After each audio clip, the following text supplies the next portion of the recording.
bénissons dans le nom puissant de Jésus. Bonsoir. Bonsoir. Grande est ma joie de me tenir au devant de vous pour vous partager aujourd'hui, pour vous parler aujourd'hui de la part du Seigneur. Mais bien avant toute chose, j'aimerais que vous puissiez saluer votre voisin, celui de gauche, ainsi que celui de votre droite. Dites-lui que le berger John a dit, soyez concentrés ce soir. Dis-lui bien, soyez concentrés ce soir. Je dis merci à l'Éternel, celui qui fait grâce à qui il veut. Celui qui m'a fait grâce de me tenir au devant de vous, afin de vous parler de la part du Seigneur. Je dis également merci à mon Père spirituel qui est notre Père, le prophète Paulin, pour cette marque de confiance, pour cette grande responsabilité qu'il nous a confiée en ce jour de parler à son absence. C'est une grande responsabilité, je le souligne. Et je dis merci à toute l'équipe qui travaille avec Papa. Je dis merci aux administrateurs, je dis merci aux bergers ainsi que le vice-berger. Je dis merci aux ouvriers et je dis également merci à vous qui êtes là ce soir. Malgré ces grands programmes que nous avons, vous avez accepté de venir chercher Dieu. Que l'Éternel Dieu vous bénisse. Sans plus tarder, nous allons lire la parole. Nous allons honorer la parole si nous pouvons tous être debout. Nous allons lire des portions d'écriture.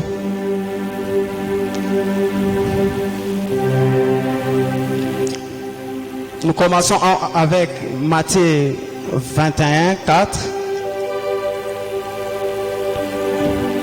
Matthieu 21, 4. 1, 2, 3, go, on peut lire. Or, ceci arriva afin que s'accomplisse ce qui a été annoncé par le prophète. Et nous allons associer Genèse 1, du premier au deuxième verset.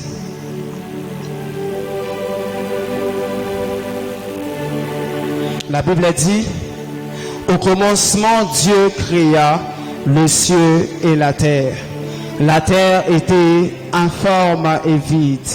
Il y avait des ténèbres à la surface de l'abîme. Et l'Esprit de Dieu se mouvait au-dessus des eaux. La terre était informe et vide. J'aimerais que nous puissions retenir ça. Merci, vous pouvez répondre à votre place. De prime abord, avant de commencer, j'aimerais parler d'abord des 4 choses, des 4 vérités liées à la destinée. La première des choses, ou la première vérité liée à la destinée, c'est que la destinée de l'homme est cachée en Dieu. Ce que vous devez savoir d'abord, c'est que votre destinée est cachée en Dieu. Et vous allez lire cela dans Psaume 31, 16. La Bible dit, mes destinées sont cachées entre les mains de l'Éternel. La deuxième des vérités liées à la destinée est celle-ci. La destinée d'un homme ne dépend pas du temps des hommes, mais la destinée plutôt d'un homme dépend du temps de Dieu. Et cela, vous allez lire ça, vous allez lire dans Genèse 39, 23. Quand vous allez lire Genèse 39, 23, vous allez vous rendre compte que la Bible nous parle de Joseph qui était en prison. Joseph qui était en prison, mais j'aime ce que la Bible souligne en disant que tout ce que Joseph touchait, cela réussissait. Selon le plan de ses frères, le fait de vendre Joseph, c'est lui mettre loin de sa destinée. Mais selon Dieu, même lorsque Joseph se retrouve en prison, il est possible que sa destinée continue à réussir. La troisième de vérité, pour vivre sa destinée, l'on doit savoir que Dieu se révèle comme un Dieu de processus. Sur le chemin de la destinée, Dieu se révèle comme un Dieu de processus. La quatrième de vérité, pour la réalisation d'une destinée, Dieu ne nous impose pas, mais Dieu collabore avec l'homme. Et ceci, vous allez méditer autour de l'histoire de Jonas. Vous allez vous rendre compte que Dieu n'a pas imposé à Jonas d'aller à Ninive. Dieu a appelé Jonas et Dieu a proposé à Jonas d'y aller. Même lorsque Jonas n'acceptait pas de partir, Dieu a créé des circonstances pour faire comprendre à Jonas que Jonas devrait partir. Mais Dieu n'a pas imposé à Jonas d'aller à Ninive. Ce sont ces 4 vérités que je voulais partager avec vous ce soir autour de la destinée. Mais le plus grand problème qu'a un homme sur la terre est d'abord la découverte de sa destinée. Lorsque nous naissons, nous venons sur la terre, nous venons au monde sans pour autant connaître ce à quoi Dieu nous a appelés, sans pour autant connaître ce à quoi Dieu attend de nous. Et le plus grand problème, le plus grand combat que l'homme combat chaque jour, c'est la connaissance d'abord de sa destinée. La connaissance d'abord de sa destinée. Et quand lorsque vous analysez notre thématique de ce soir qui dit « Pasteur, que dois-je faire pour vivre ma destinée ?» Vous serez très d'accord avec moi que cette question, ce thème, ne parle pas d'un homme qui ignore d'abord sa destinée, mais ce thème parle d'une personne qui a la connaissance de sa destinée, mais qui cherche comment le vivre. Parce que si cette personne ignorait sa destinée, il devrait dire « Pasteur, que dois-je faire pour découvrir ma destinée ?» Mais comme le thème est intitulé « Pasteur, que dois-je faire pour vivre ?»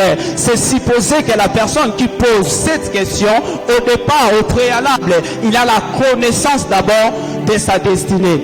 Et quand vous lisez dans Matthieu 21, que nous venons de lire le 4e verset, la Bible dit « Or, ceci arriva afin que s'accomplisse ce qui avait été annoncé par le prophète. » C'est que Jésus-Christ sur la terre, il vivait de manière intentionnelle à accomplir sa destinée. Jésus-Christ sur la terre, il ne vivait pas seulement pour vivre, mais Jésus-Christ sur la terre, il vivait de manière intentionnelle, il fournissait des efforts pour que sa destinée puisse réussir. Tout ce que Christ faisait, c'était concentré pour vivre sa destinée. Et lorsque vous lisez les 4 évangélistes, il s'agit de Matthieu, Marc, Luc et Jean, vous allez vous rendre compte que ces passages ou ces paroles sont repris presque partout. Or, ceci arriva afin que s'accomplisse ce qui avait été annoncé par le prophète. Christ vivait de manière intentionnelle pour vivre sa destinée. J'aimerais dire à quelqu'un ce soir, c'est que si Jésus-Christ vivait de manière intentionnelle pour vivre sa destinée, c'est parce qu'au préalable, Christ avait la connaissance de pourquoi est-ce qu'il était venu sur la terre. Christ ne vivait pas comme tout le monde, mais Christ, il avait une mission bien particulière qu'il devait accomplir, qu'il devait réaliser. Et la mission du Christ était d'abord d'aller à la croix, était d'abord de vivre une certaine vie, était d'abord de vivre la souffrance avant la gloire. Et lorsque vous lisez dans 1 Pierre 1, 10 à 11, la Bible dit: les prophètes qui ont prophétisé touchant la grâce qui vous a été réservée ont fait de ce salut l'objet de leurs recherches et de leur investigation, voulant sonder l'époque, les circonstances marquées par l'Esprit de Christ qui était en eux et qui attestait d'avance les souffrances du Christ et la gloire dont elles seraient suivies. J'aime la dernière partie qui dit et qui attestait d'avance les souffrances de Christ et la gloire. C'est que pour que Christ puisse vivre la gloire, Christ devait d'abord vivre les souffrances. Pour que Christ puisse porter en lui le couronne de gloire, Christ devait d'abord porter le couronne d'épines. Il est probable, bien mes frères, que pour la réalisation de ta destinée, que tu commences d'abord à vivre certaines choses qui semblent être paradoxales. Il est possible, bien aimé, pour vivre ta destinée, que tu puisses rencontrer des choses qui semblent être paradoxales par rapport à ce que Dieu t'a déjà dit. Et c'est là que la question intervient, pasteur, que dois-je faire pour vivre ma destinée? Christ savait qu'il était destiné à vivre la gloire. Christ savait qu'il était appelé à vivre la gloire. Mais avant la gloire, il y a une étape qui précède la gloire. Il y a d'abord la souffrance qui vient avant la gloire.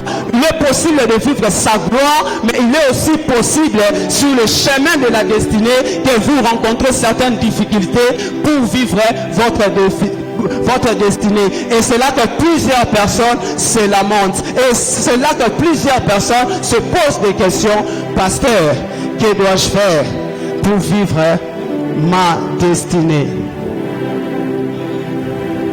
Et pour ce soir, j'aimerais que nous puissions retenir que cette question révèle deux choses. Celui qui se pose cette question, que dois-je faire pour vivre ma destinée? Derrière cette question, il se cache deux choses. Premièrement, l'insatisfaction. Celui qui se pose cette question, il est au préalable insatisfait des réalités, des circonstances, de la vie qu'il mène. Et il veut que cette personne désire vivre une nouvelle vie. Il désire vivre sa vraie vie. La deuxième des choses que ce thème cache, celui qui se pose cette question a un désir de passer à autre chose. Tu ne peux pas te poser la question de que dois-je faire pour vivre ma destinée si au préalable la vie que tu mènes actuellement ne te dégoûte pas. Il faut d'abord que la vie que tu mènes actuellement soit une vie qui ne te permet pas de t'épanouir, soit une vie qui ne te permet pas d'être heureux, et un désir de passer à autre chose. Retenez ça, cette question révèle deux choses, l'insatisfaction et un désir de passer à autre chose. Comme piste de solution que nous donnons ce soir, pasteur, que dois-je faire pour vivre ma destinée? J'ai dit, il faut être constant. Il faut être constant.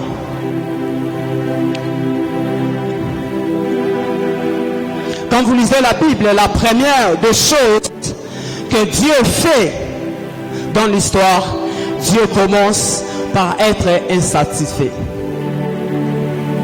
Quand vous lisez Genèse 1:1, la Bible dit qu'au commencement, Dieu créa le ciel et la terre, mais la terre était informe et vide. C'est que la première des choses que Dieu constate le désordre qui était sur la terre.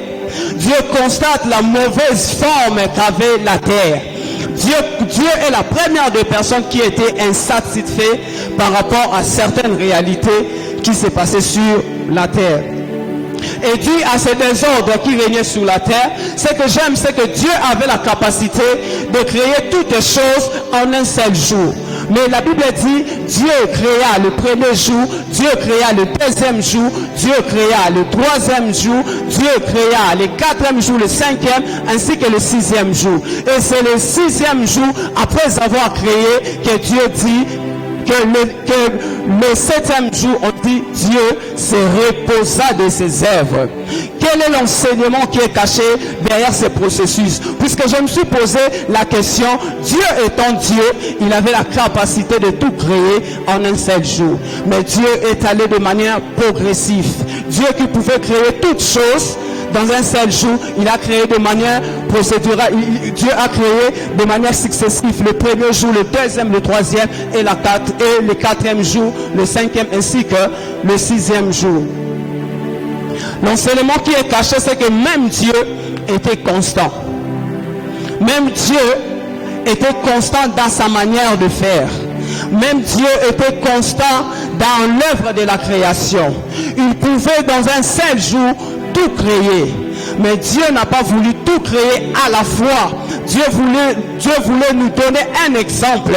C'est lui qui est le créateur. Il n'a pas voulu créer toutes les choses en un seul jour.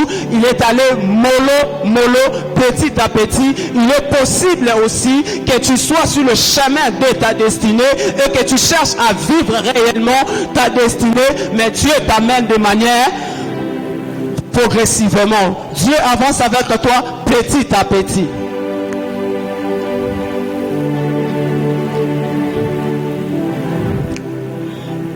Et quand vous lisez dans Genèse 1, 16 à 17, j'aime l'emphase qui est mise là. La Bible dit que Dieu créa le soleil et la lune pour éclairer la terre. Toute l'intention, l'énergie qu'avait Dieu était consacrée, était concentrée sur la terre. Dieu voulait que la terre ait la forme. Dieu voulait que la terre ait une bonne forme. Et pour que Dieu puisse réussir, Dieu a pu tout créer. Toute l'énergie qu'avait Dieu était concentrée que sur la terre. Était concentrée que sur la terre. Puisque Dieu voulait voir la terre dans une autre manière. Il est possible que tu sois ici. Aujourd'hui, peut-être que tu as essayé, cela n'a pas marché. Hier, peut-être que tu as frappé, cela n'a pas marché. Mais je viens encourager quelqu'un, tant que cette porte-là ne s'ouvre pas, tu ne dois pas abandonner. Parce que Dieu lui-même, notre Père, il est un Dieu tout-puissant, mais Dieu a créé les choses de manière progressivement. Ne cherche pas du coup à avoir le tout. Plusieurs personnes n'arrivent pas à vivre leur vie puisqu'ils sont inconstants. Puisqu'ils sont inconstants. Et quand vous lisez cet homme que j'aime dans la Bible, du nom de Moïse, la Bible dit que cet homme partait à tout temps chez Pharaon pour obtenir la délivrance d'Israël.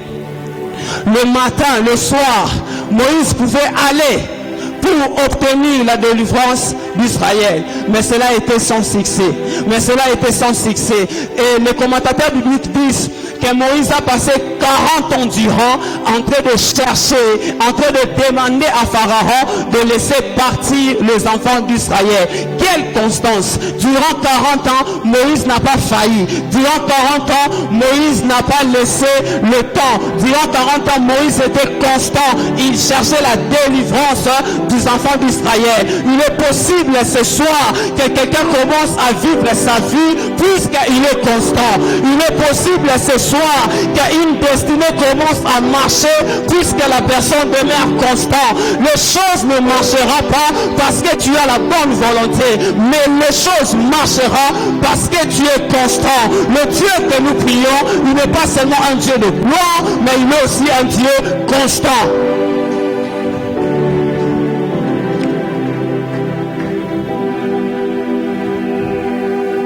La vie souvent n'obéit pas à ses principes. Un coup, une flamme. Souvent la vie n'obéit pas à ses principes. Un coup, une flamme.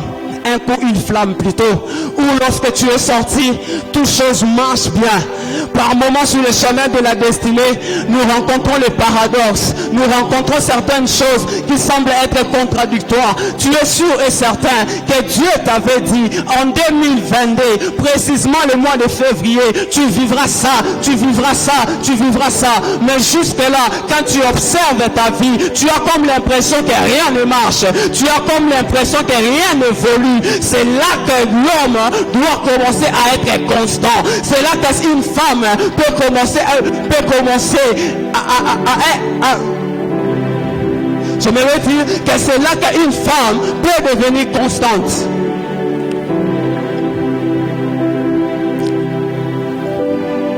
J'aime la sagesse de Salomon. Quand Salomon observe tout ce qui s'est passé, Salomon dit dans Ecclésiaste 11:6, il dit: très tôt le matin, sème ta semence, mais le soir, ne fais pas reposer ta main.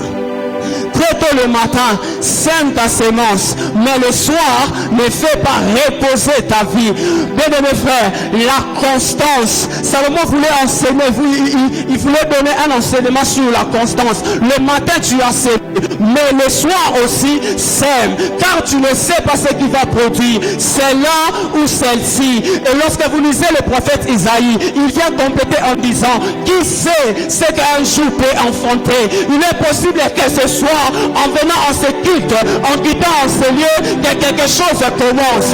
Il est possible que ce soir, en quittant ce lieu, que tu reçois les appels du ange, on te cherche, viens, on te cherche, viens. Il est possible que ce soir, un homme qui est assis comme Gédéon reçoive un message que tu es un vaillant, que tu es un vaillant, que tu es un vaillant. Lorsque Dieu veut changer la vie d'un homme, Dieu envoie les informations. Lorsque Dieu arrive dans la maison d'Abraham, Dieu n'a pas changé la vie d'Abraham par autre chose. Dieu a donné l'information. Ta femme Sarai, elle enfantera, pas maintenant, mais l'année prochaine, à la même époque. Lorsque Dieu désire transformer la vie de quelqu'un, ce sont les informations que Dieu transmet. Ce soir, je viens transmettre à quelqu'un une information. Quand tu quitteras ce lieu, tu recevras un message. On te cherchera, on te cherchera, on te cherchera. Si tu es Esther, que la grâce de l'Éternel te localise. Si tu es Gédéon, va avec la force que tu as, parce qu'il y a les informations que tu reçois en daté de ce soir. Je déclare sous la vie de quelqu'un que tu reçois le message, que tu reçois les informations qui peuvent transformer ta vie. Il est possible que quelque chose commence ce soir. Il est possible qu'une vie change ce soir. La Bible déclare qui sait ce qu'un jour peut enfanter. Un jour peut enfanter la transformation. La transformation, je le déclare dans le nom de Jésus. Dans la vie de quelqu'un, je le déclare dans le nom de Jésus. Vivez la transformation. Vivez une saison de bouleversement. Il est possible qu'un téléphone puisse sonner et qu'une information puisse bouleverser la vie de quelqu'un. Il faut rester constant. Il faut rester constant. Il faut demeurer attaché à Dieu. Il est possible que les choses changent. Lorsque David a compris qu'il faut la constance pour vivre erré, David a dit, il rend mes pieds semblables à ceux d'une biche et il me place sous mes lieux élevés. Je vais dire à quelqu'un, une biche est un animal qui est dompté, de pieds spéciaux, capables de gravir les hôtels, les montagnes. Je le déclare, ce soir, Dieu va te doter de capacités afin que tu traverses, afin que tu entres dans ta destinée. Je le déclare dans le nom de Jésus. Je m'appuie sur l'onction de mon Père et je déclare la transformation et je déclare que Dieu puisse te capaciter. Il rend mes pieds semblables à ceux d'une biche. Il est prouvé que la biche a des pieds spéciaux qui nous permet de gravir les hôtels et les montagnes. En parlant de montagnes, il y a deux types de montagnes. Il y a d'abord des montagnes qui obéissent à la déclaration. Jésus dit, si vous avez de la foi comme les graines de s'élever, vous direz à cette montagne, ôte-toi de là et jette-toi là. Mais il y a aussi une autre montagne qui n'obéit pas à certaines déclarations. Mais cette montagne, elle demande la constance. Je suis dans Zacharie 4. La Bible déclare, qui est-tu grande montagne devant Zorobabel, tu seras plani. Ça c'est la saison de l'homme qui doit pas planifier de montagne. Je le déclare au nom de Jésus. Les obstacles qui étaient au devant de votre vie, maintenant je déclare que ces obstacles tombent. Je déclare au nom de Jésus, vous allez affranchir, vous allez affranchir. Je le déclare au nom de Jésus, tu ne tomberas pas, tu vivras, tu ne mourras pas, tu vivras, tu ne finiras pas ainsi, parce que tu es un Dieu puissant, l'Éternel des armées. Kadabashatarabaya. Rebasodega. Edekopadega. Irasutekladeva.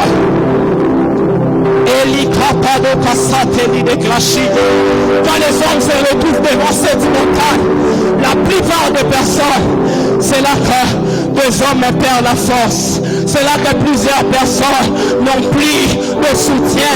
Ils ne croient plus en eux-mêmes. Mais ce que j'aime, la Bible dit dans Ésaïe 30, la Bible dit, les adolescents se fatiguent et se lassent.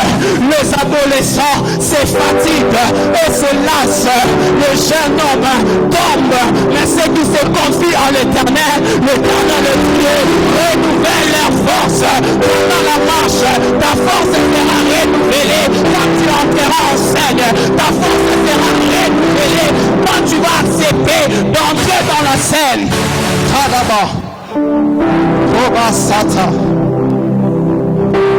C'est là ce qui se passe lorsque vous analysez très bien le parcours d'Élie.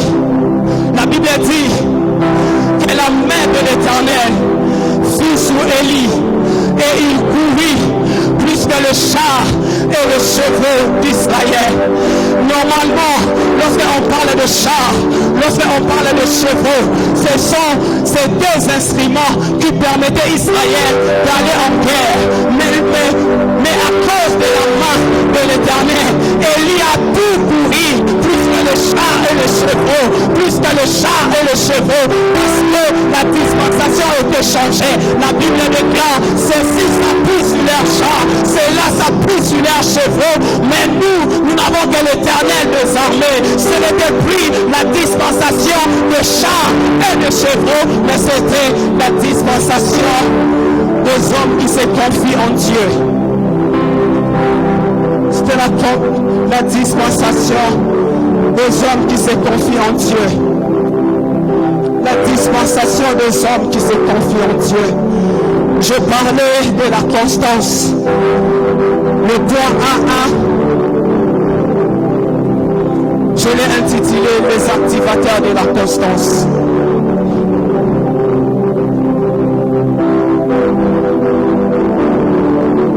Je l'ai intitulé les activateurs de la constance.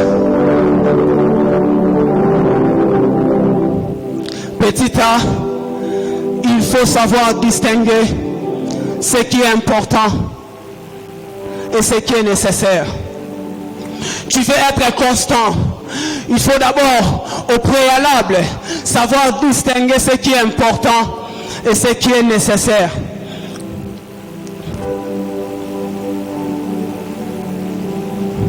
Ce qui est nécessaire me permet de réaliser une chose, me permet de poursuivre un but, tandis que ce qui est important ne peut ou ne peut pas me permettre à poursuivre un but.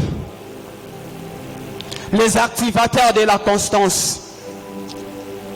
Petit A, il faut savoir distinguer ce qui est important et ce qui est nécessaire. 1 Corinthiens 10, 23, la Bible dit, tout m'est permis, mais tout n'est pas utile.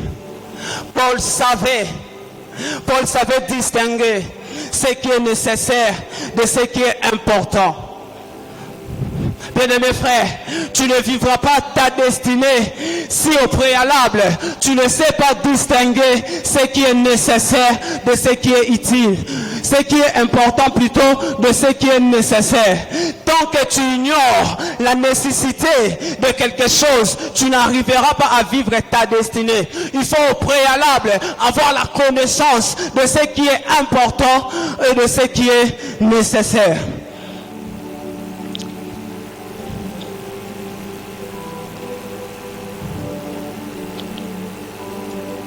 Sur le chemin de la destinée, il est sûr et d'ailleurs très obligatoire que nous serons obligés d'opérer un choix. C'est là que l'homme doit avoir cette capacité-là de distinguer ce qui est nécessaire de ce qui est utile. Lorsque vous lisez la vie de Moïse, il est écrit que Moïse grandit, refusa d'être appelé fils de fille de Pharaon. Pourquoi? Parce que lorsque Moïse a eu l'âge, Moïse a commencé à distinguer ce qui était nécessaire pour lui et ce qui était important. Il est sûr que si je reste fils de la fille de Pharaon, je vais bénéficier de certains avantages liés au palais. Il est sûr que je vais bénéficier de certains biens, mais la nécessité pour ma destinée m'oblige de refuser l'identité d'être appelé fils de la fille de Pharaon. Et quand vous lisez encore la vie de Jacob, vous allez vous rendre compte que Jacob est parmi les personnes qui ont cette capacité-là de distinguer ce qui est important et ce qui est nécessaire. La Bible dit, lorsque Jacob se retrouve sur Laban, Jacob a travaillé 7 ans pour avoir Rachel. Mais la nuit où Jacob croyait être avec Rachel, Laban lui a donné Léa. Et le matin, lorsque Jacob s'est rendu compte que ce n'était pas Rachel, mais c'était Léa, Jacob a dit que je vais encore travailler 7 ans encore pour avoir Rachel. C'est que Jacob savait que sa destinée ne peut pas évoluer, ne peut pas marcher si Léa n'est pas près d'elle. Plusieurs personnes, nous commençons de business, nous commençons les affaires, nous commençons à voir même certaines relations, mais incapables de finir cette relation-là. Tout simplement parce que la notion de la nécessité, nous ne l'avons pas. Il faut au préalable savoir ce qui est nécessaire et ce qui est important. Quand vous lisez encore la vie du prophète Élisée, vous allez réaliser avec moi que Élisée aussi, il avait cette capacité-là de distinguer ce qui était important et ce qui était nécessaire. Quand vous lisez leur marche avant qu'Élisée puisse recevoir le double portion d'Élie, il est écrit qu'il traversa 4 chemins. Ils ont passé de Bethel à Gilgal, de Gilgal à Jéricho, de Jéricho au Jourdain. Et durant ce parcours, j'aime la réaction du prophète Élisée. Il disait toujours au fils du prophète qui venait vers lui pour lui dire, sais-tu que l'Éternel enlève aujourd'hui ton maître Élie? J'aime sa réaction. Il disait toujours, je le sais, taisez-vous. Je le sais, taisez-vous. Et lorsque Élisée arrive avec son maître Élie, ils ont traversé le Jourdain. La Bible déclare que les chars et les chevaux les sépara ça et là. Et c'est pendant ce moment-là qu'Élie fut enlevé. La condition pour recevoir le double portion était la capacité qu'Élisée devait avoir à rester constamment, à fixer ses yeux vers Élie. Pour recevoir le double portion, Élisée devait regarder Élie de manière constante pour recevoir ce double portion. Mais lorsque Élisée se rend compte qu'ils étaient séparés, il y avait le char, il y avait le chevaux, il y avait son maître qui montait et Élisée devait fixer son regard en regardant Élie pour recevoir le double portion. Et la présence de char dans cette histoire vient encore également décrire parce que c'était une période qui était caractérisée par des guerres. Israël traversait une période où les guerres étaient inévitables. Et lorsqu'il y a eu la présence de chars et de chevaux, c'était une situation très compliquée pour Élisée. Il devait choisir soit avoir le char et les chevaux, soit fixer ses regards vers Élie. Mais j'aime ce que Élisée a pu faire. La Bible dit que Élisée regarda Élie pendant qu'il montait. Pour que Élisée puisse regarder Élie, Élisée a eu à faire d'abord un choix. Il a opéré un choix entre les chars et les chevaux. Il a choisi de regarder son maître. Il a choisi de fixer constamment ses regards vers son maître. Et quand vous lisez la Bible déclare, ayant le regard tourné vers Jésus, lui qui est le maître et le consommateur de notre foi. Tu veux rester constant, frère. Regarde les promesses que Dieu t'a dit. Tu veux rester constant, frère. Choisis de regarder les promesses que l'Éternel t'a dit. Il est possible que tu puisses vivre ta vie si tu commences à distinguer ce qui est nécessaire de ce qui est utile. Lorsque vous lisez Hébreux 11, vous allez vous rendre compte que les hommes qui sont cités là, ce sont des hommes de foi. Ils sont restés constamment regardant les promesses. La Bible dit qu'Abraham crut. La notion de la nécessité. La deuxième des choses liée aux activateurs de la constance, la vision. Je l'ai nommé la vision.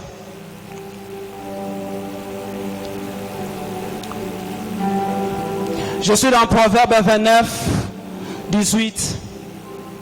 La Bible dit, quand il n'y a pas de révélation, le peuple est sans frein. Quand il n'y a pas de révélation, le peuple est sans frein. Plusieurs personnes n'ont pas de vision. Tu as la connaissance de ta destinée, mais tu n'as pas de vision. Tu ne sais pas comment te conduire. Bien-aimé frère, tu ne vivras pas ta destinée parce que tu le veux. Tu ne vivras pas ta destinée parce que tu le souhaites. Mais tu vivras ta destinée parce que tu as une vision attachée à ta destinée. Le manque de vision rend le peuple inconstant. Le manque de vision rend le peuple sans objectif. Jacob a travaillé durant 7 ans pour Rachel. Mais à cause de l'absence de la vision, Jacob s'est retrouvé qu'il était avec Léa. Et la Bible précise, parce que c'était la nuit, tout simplement parce qu'il faisait noir. Jacob n'a pas pu voir réellement que la personne qui était avec lui, ce n'était pas Rachel, mais c'était Léa.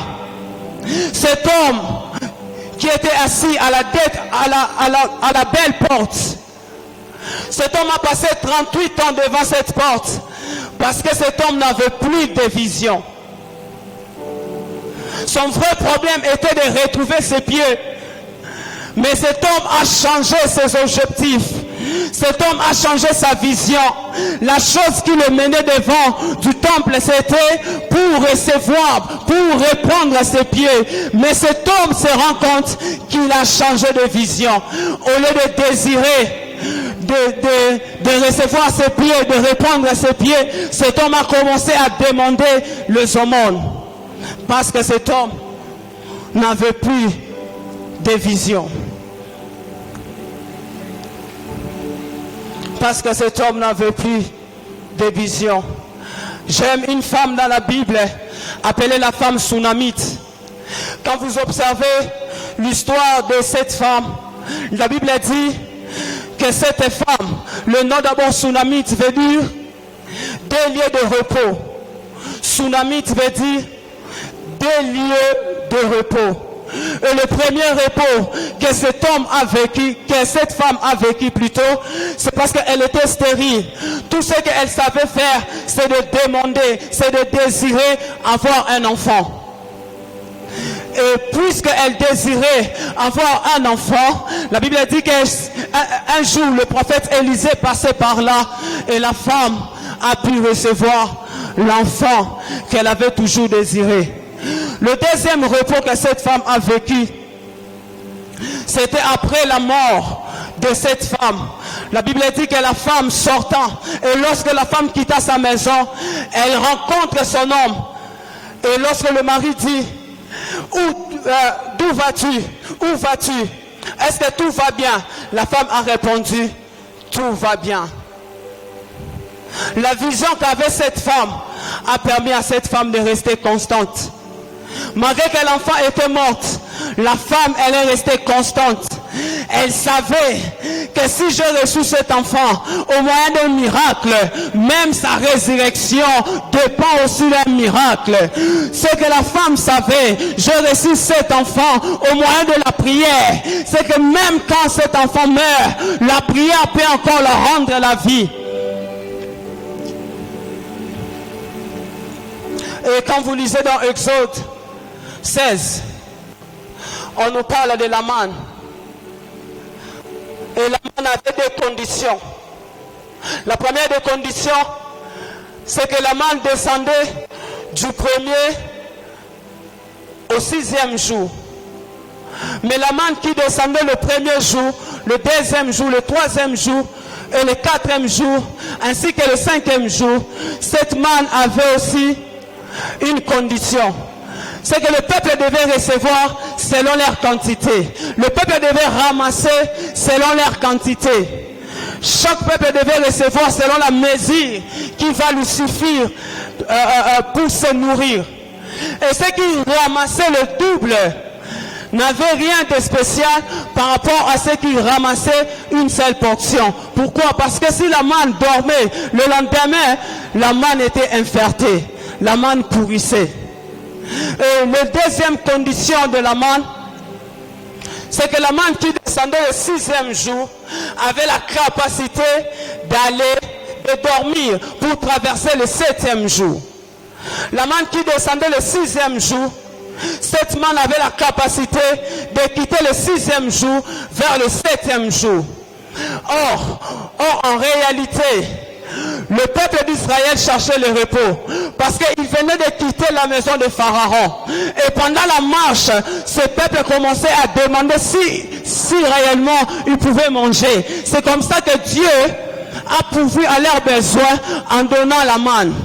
Mais quand la manne descendait, la manne qui descendait du premier au 5e jour ne pouvait pas dormir. C'est que ce n'était pas un repos, ce n'était juste de soulagement. Ce n'était juste de soulagement. Mais la manne qui descendait le 6e jour, cette manne avait la capacité de traverser le 7e jour.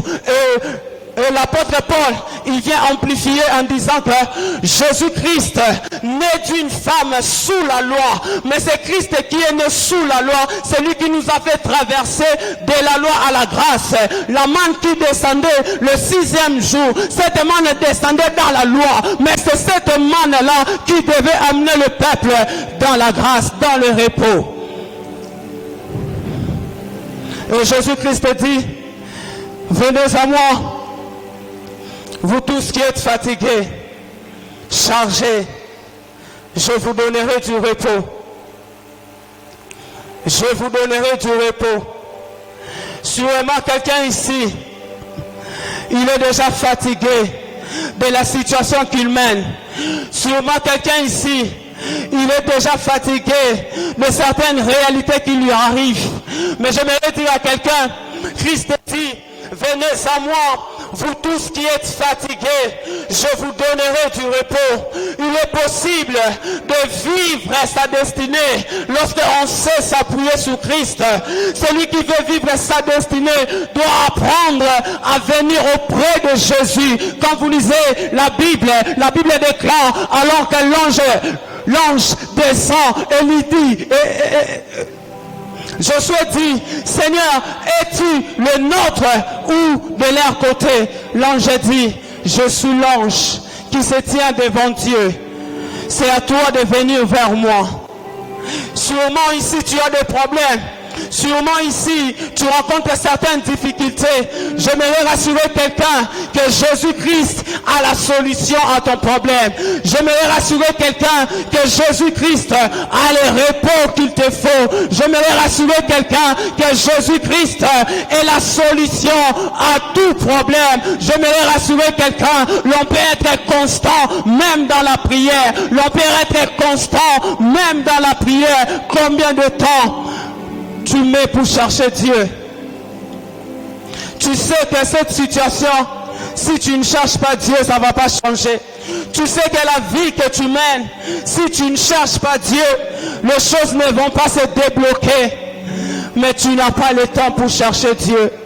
Je me dire à quelqu'un, la constance dans la prière J'aimerais que nous puissions lire ces passages tous ensemble. Je suis dans Matthieu 7:7.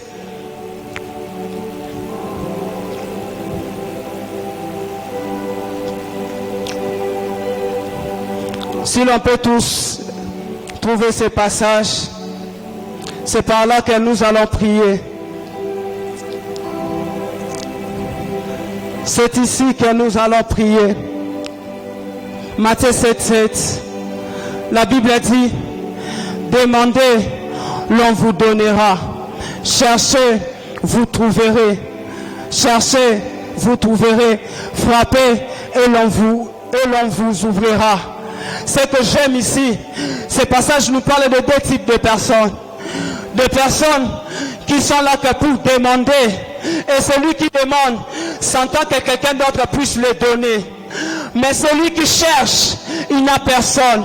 Celui qui cherche, il doit trouver. Mais comment trouver puisque je n'ai personne? Sûrement ici, il y a ces deux types de personnes. Peut-être que tu as quelqu'un par qui tu peux tourner et demander. Peut-être aussi tu es ici, tu n'as personne, tu n'as que toi-même. La Bible dit, cherchez et vous trouverez. Pas que quelqu'un d'autre viendra vous donner. Celui qui demande, il a besoin d'une seconde personne pour vivre ce qu'il désire. Mais celui qui frappe, mais celui qui cherche, il a besoin de personne. Il a besoin de personne. Sa propre foi suffit. Sa propre foi suffit. Sûrement ici, si tu as des problèmes compliqués, j'aimerais te le dire. Cherche parce que tu vas trouver. J'aimerais dire à quelqu'un, c'est le temps de chercher. C'est le temps de chercher. Le prophète Esaïe dit, invoquez l'Éternel pendant qu'il se trouve. Cherchez l'Éternel pendant qu'il se trouve. Invoquez l'Éternel tandis qu'il est prêt. Il est sûrement ici quelqu'un qui traverse des moments compliqués, mais qui n'a personne. Il ne sait pas par où commencer. Il ne sait pas par où toucher à son miracle. Mais j'aimerais dire à quelqu'un, cherchez l'Éternel. Cherchez l'Éternel. Cherchez l'Éternel. Cherchez l'Éternel. La solution à nos problèmes, c'est l'Éternel. La solution à ton problème, c'est l'Éternel. La solution à ton problème, c'est l'Éternel. La solution à ton problème, c'est l'Éternel. Si tu n'as personne, tu as Dieu ce soir. Si tu n'as personne, tu as Dieu ce soir. Si tu n'as personne, tu as au moins Dieu. Sois rassuré que Dieu est là. Sois rassuré que Dieu est là. Commence à chercher Dieu. Commence à chercher Dieu. Commence à chercher Dieu. C'est quoi ces problèmes? Je ne sais pas. C'est quoi cette réalité? J'ignore. Mais ce que je sais, Dieu est présent. Ce que je sais, tu peux toucher. Ce que je sais, tu peux vivre ta destinée au moyen de la prière. Tu peux vivre ta destinée au moyen de la prière. Tu peux commencer à chercher Dieu. Tu peux élever ta voix et commencer à prier. Et commencer à prier. Et commencer à prier. Et commencer à prier. Le point commun entre ces deux types de personnes, c'est que tous deux doivent être constants. C'est que tous ces deux types de personnes doivent être constants dans la prière, constant dans la prière, constant dans la prière. Celui qui demande et celui qui cherche doit être constant. Prie le Seigneur, prie le Seigneur, prie le Seigneur, prie le Seigneur, prie le Seigneur. Il y a des solutions qui connaissent qu'à la prière. Il y a des solutions qui connaissent qu'à de prière. Anne peut recevoir Samuel. Que si Anne prie, Anne peut recevoir Samuel. Que si Anne prie, invoque l'Éternel, invoque l'Éternel, invoque l'Éternel. Désire la main de Dieu, désire la main de Dieu. Monte en prière, monte en prière. Prie pendant ces moments. Cherche Dieu pendant ces moments. Cherche Dieu pendant ces moments. Cherche Dieu pendant ces moments. Il est temps de vivre la main de Dieu. Il est temps de vivre la main de Dieu.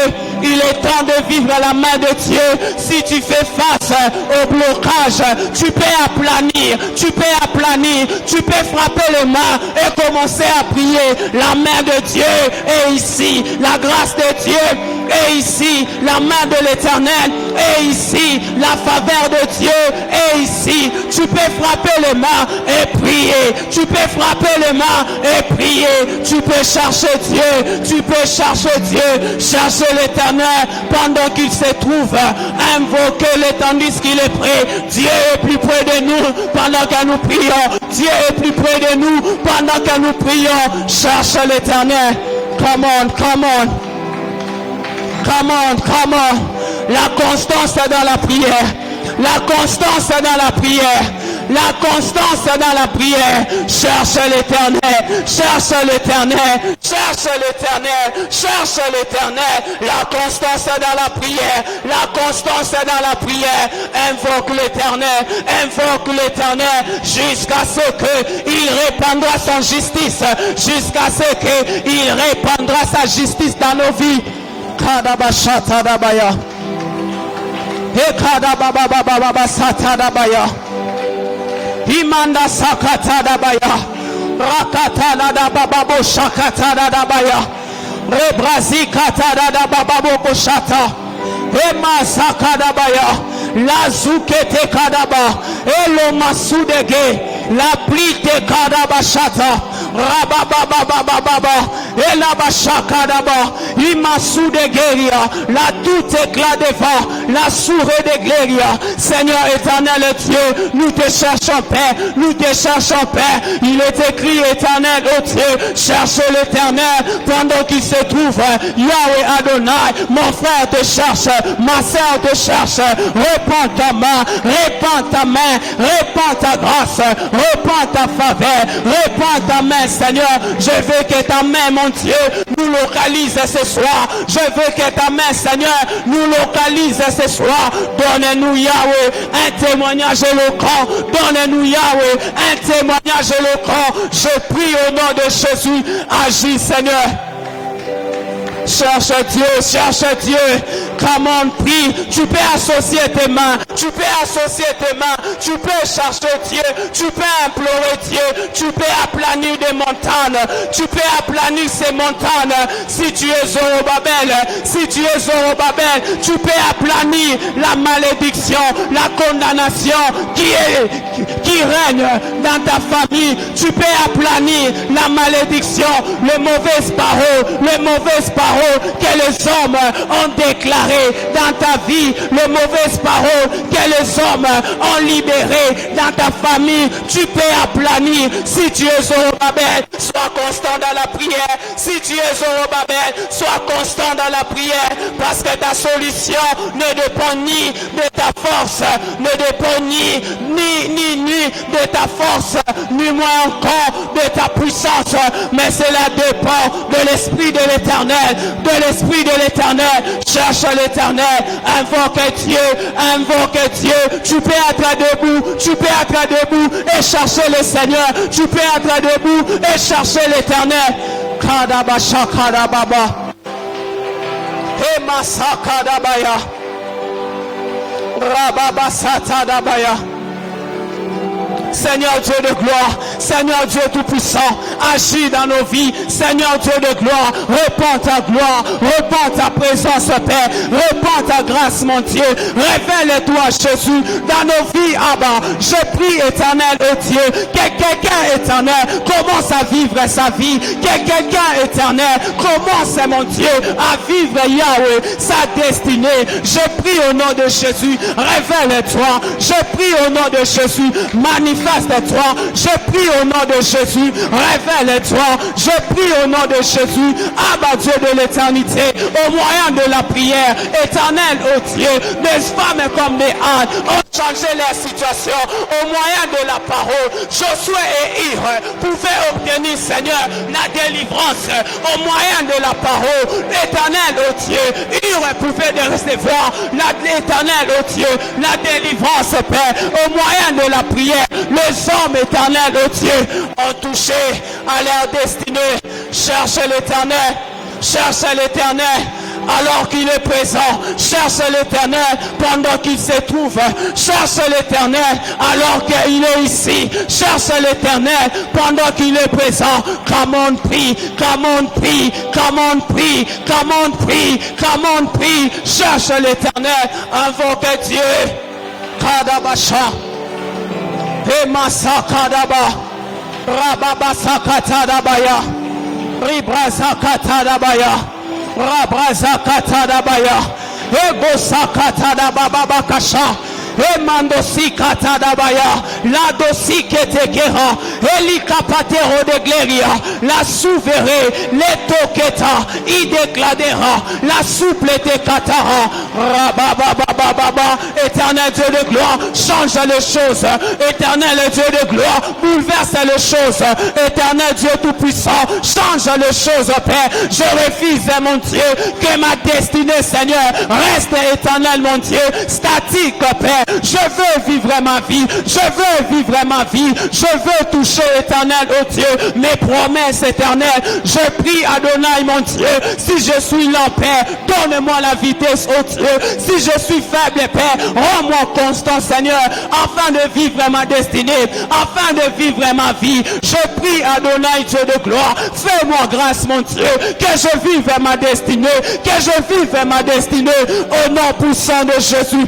Au nom puissant de Jésus, Abba Dieu de l'éternité, de la même manière, Seigneur, tu as tiré l'autre afin qu'il soit délivré. Yahweh Adonai, tire-moi, Seigneur, jusqu'à dans ma destinée. Tire-moi, éternel, jusqu'à ce que Yahweh, je vivrai ma destinée. Je prie, éternel Dieu, fais-moi grâce, Père. Fais-moi grâce, mon Dieu. Amène-nous, éternel Dieu de gloire, à vivre notre destinée. Je prie